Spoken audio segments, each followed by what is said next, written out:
Son de las 6 de la mañana a 7 de la noche. ¿Trabajas de lunes a domingo? De lunes a domingo. ¿No descansas ni un día? Nada. Eso es ser mexicano honrado. Chingada. Qué horrible.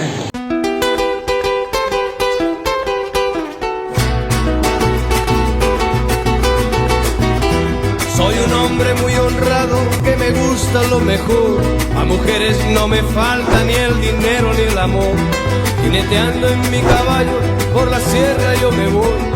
Las estrellas y la luna ellas me En el dicen. mundo cada país tiene un tipo de personificación. Esa personificación se puede dar por la forma de vestir, por la actitud o hasta por la apariencia. En su mayoría tiene que ver con la cualidad de las personas que distingue a dicho país. Que si los alemanes son inteligentes, que si los japoneses son callados, que si los canadienses son amables. Pero ¿se han preguntado cómo nos ve el mundo a nosotros, los mexicanos? Hace poco fui a la Ciudad de México y tuve la oportunidad de conocer a una chica extranjera. Ella alegaba que se le hacía impresionante cómo es que la gente duerme aquí, en el metro, en las calles, en los autobuses. Y sí, debo aceptar que no solo en Ciudad de México, sino en todas partes es muy común ver a la gente dormir en el transporte público. De ahí uno de los clichés que se tiene sobre el mexicano, de que somos flojos, perezosos, nos gusta la siesta a todo lo que da. De hecho, hace poco se prohibió una imagen muy conocida a nivel mundial donde pintaba al mexicano dormido debajo de un cactus. Esa imagen se prohibió porque daba a entender una imagen negativa del mexicano. De ahí surgió en mí la siguiente pregunta: ¿será que la imagen del mexicano dormido sobre un cactus es real? ¿Será que somos flojos o hay algo detrás de esto? En este video lo vamos a descubrir.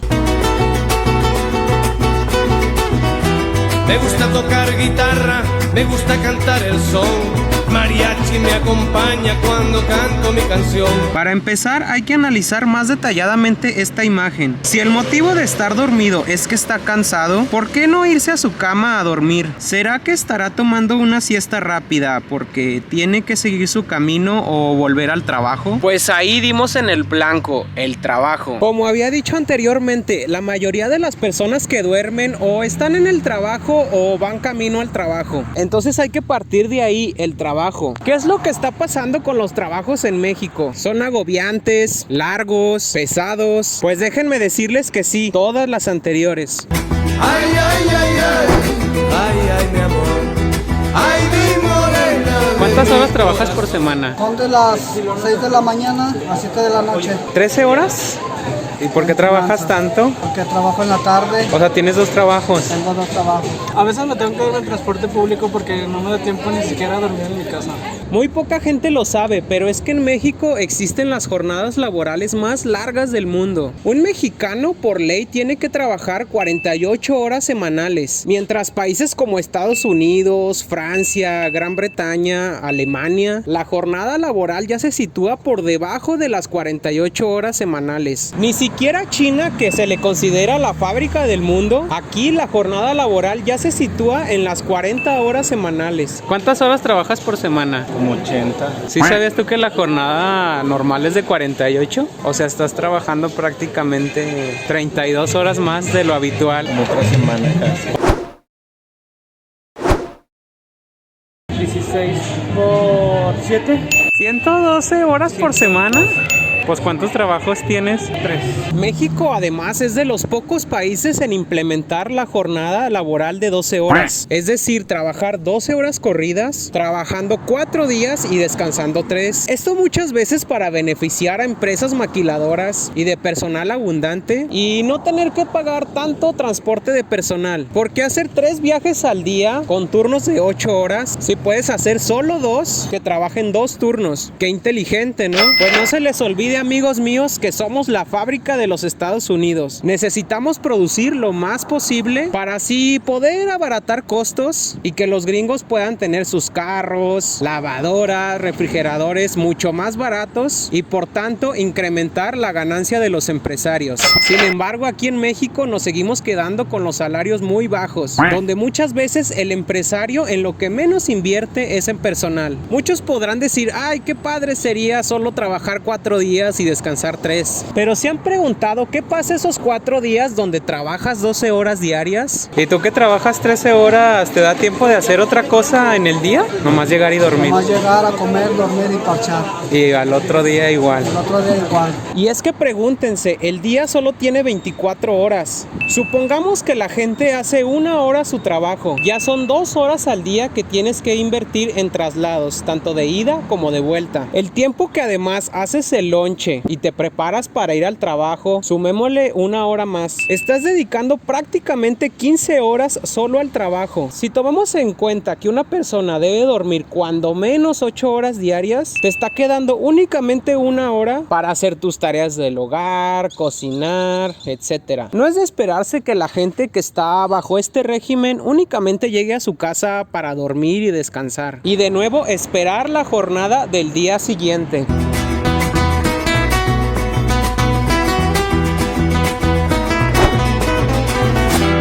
Y seguramente gente de otros países se estarán preguntando, con todo lo que trabaja el mexicano, seguro ha de ganar un dineral. Pues déjame decirte, hermano latinoamericano y del mundo entero, que te sigues equivocando. Los mexicanos, además de ser los que más trabajan, también son los que menos ganan. ¿Aproximadamente cuánto es lo que ganas diariamente en esta tienda? Por día creo que son 130 más o menos. 200 y pico. Unos 200 pesos. 180 pesos. Diarios. 180 pesos más o menos. Es que a mí me pagan por hora. Ok, ¿y por hora cuánto ganas? 23.60. O sea que una jornada completa de 8 horas más o menos como 200 pesos, ¿no?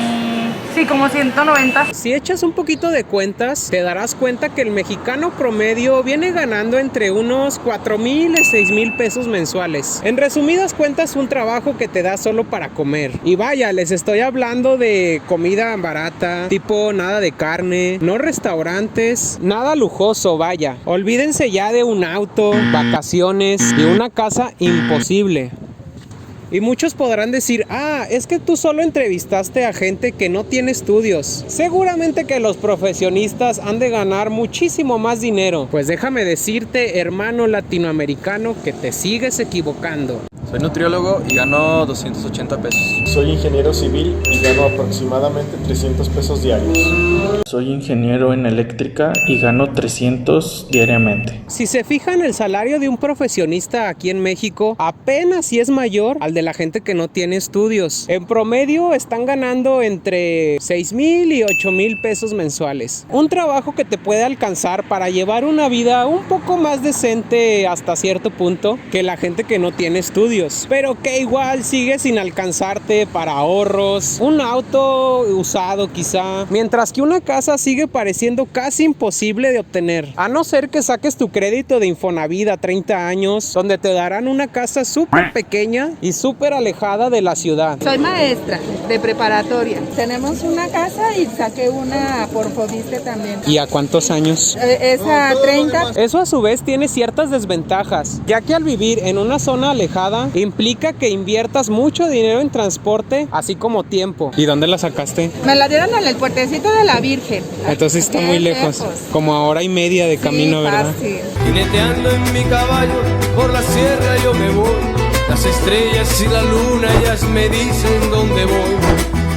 Tener salarios tan bajos implica que el mexicano recurra constantemente a la deuda, ya sea con los bancos y las casas de préstamos como Electra y FAMSA. Pues el mexicano tiene que pagar los intereses más elevados en todo el mundo. Por ejemplo, si tú sacas una motocicleta y la pagas a plazos, te darás cuenta que estarás pagando el doble o incluso más del valor inicial del producto. Aquí en las motos sí está loquísimo la cosa, Son 648 pesos por 48 quincenas, más un pago inicial de 1,900 pesos. Estás pagando 14,000 pesos más que lo que deberías pagar normalmente. Esto con el objetivo de mantener al mexicano constantemente endeudado y por tanto seguir trabajando y trabajando para poder pagar sus deudas, donde muchas veces son interminables, formando así un círculo vicioso. Bueno, pues digamos que el sueldo no alcanza. entonces vienes arrastrando deudas y con lo que te van a dar tienes que pagar lo que ya pediste. Creo que la mayoría lo hace. Por si no fuera suficiente, hay otro efecto armado en todo esto, el factor psicológico. Pues muchas veces se le convence al empleado de que está recibiendo mucho por lo que trabaja. No, mi hermano, es que hay que ponerse la camiseta, si no, nunca vas a salir de pobre. Lo bueno es que hay trabajo. Antepongo mi trabajo antes que mi familia y mi salud. El jale es primero. Y el tan famoso, gracias a Dios, hay jale. Formando así un ejército de fieles sirvientes, si se puede llamar así, que trabajen mucho por poco a cambio. Soy un hombre muy honrado que me gusta lo ¿Pero te mejor. sientes agradecido por el Sí, trabajo? estoy agradecido por Dios, por tener dos trabajitos, a mis jefes y a mi padre Dios. ¿Y no sientes que te explotan en el trabajo? No, hasta eso no. O sea, estás acostumbrado Estoy a trabajar. acostumbrado a trabajar. Trabajas de lunes a domingo. De lunes a domingo. No descansas ni un día. Nada. Eso es ser mexicano honrado. Chingada. Soy un hombre muy honrado que me gusta lo mejor. A mujeres no me falta ni el dinero ni el amor. Jineteando en mi caballo por la sierra yo me voy. Las estrellas y la luna. Si algo ellas se me caracteriza al mexicano es por su actitud proactiva y trabajadora. Si tú pones a un mexicano en el extranjero, siempre va a ser el mejor mesero, ingeniero, doctor. Pero si se queda en México, lo más probable es que le cueste el doble o el triple de trabajo sobresalir y seguir adelante. Con esta investigación hemos dado en el blanco, amigos. La verdad no es que los mexicanos seamos flojos, sino que estamos demasiado cansados por el trabajo arduo y extenso, que tenemos que aprovechar cualquier oportunidad para descansar, ya sea el baño, el transporte público o un cactus en medio del desierto. Y es que es eso lo que realmente representa el mexicano durmiendo debajo de un cactus. Un mexicano exhausto que vive día a día y que realmente no tiene incentivos para salir adelante, ya que está bajo un sistema perfecto que no le permite sobresalir. Por lo tanto, decide tomar una siesta para descansar, olvidarse un momento de la realidad y así poder recuperar un poco de energías para continuar y seguir su ardua rutina. ¿Tú qué opinas? Déjame abajo tus comentarios. Cuéntame tu experiencia si es que ya estás dentro del mundo laboral. Si eres de otro país, cuéntame si las condiciones laborales son iguales o peores que aquí en México. Porque siempre hay un buen motivo para tomar una buena siesta. No importa si es en el transporte público o debajo de un cactus en medio del desierto. Hasta luego, chicuelos. Ay, ay, ay, ay, ay, ay, mi amor.